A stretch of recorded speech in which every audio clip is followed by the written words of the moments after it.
Hi, I'm Dr. Mike Robson.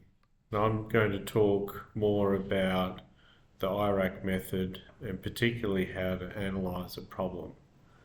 This is definitely the most important part of the IRAC method of solving legal problems. And if done properly, if you're a student, you'll do much better in your assignments and your exams. The analysis part comes after sometimes a laborious process of identifying parties, looking at issues that come up as a result of the facts, and understanding the law. The analysis then takes you into a process of considering how the law applies to the facts.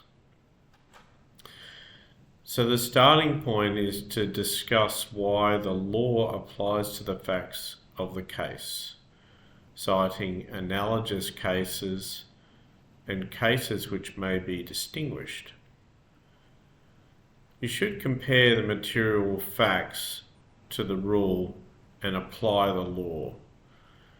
But where the facts suggest two possible scenarios, perhaps through an ambiguity, you need to consider them both.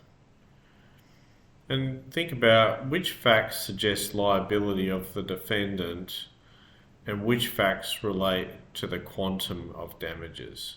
There is a difference. Are there defences or counterclaims available to a defendant? Define all the approaches used and carefully use statutes. You'll need to look at interpretation acts and definitions within statutes.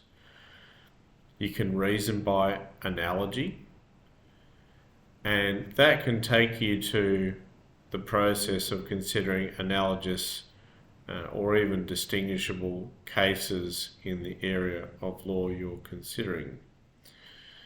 It's always important to discuss penalties in a criminal matter.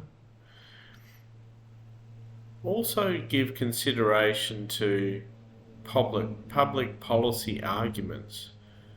You can always ask yourself the question, why is the rule in existence? And that can often lead to an idea about what the public policy really is. What is the mischief behind the legal rule? The second big issue that really needs to be considered in the analysis are the arguments that the defendant party would raise against the issues already raised, because we are anticipating a genuine controversy.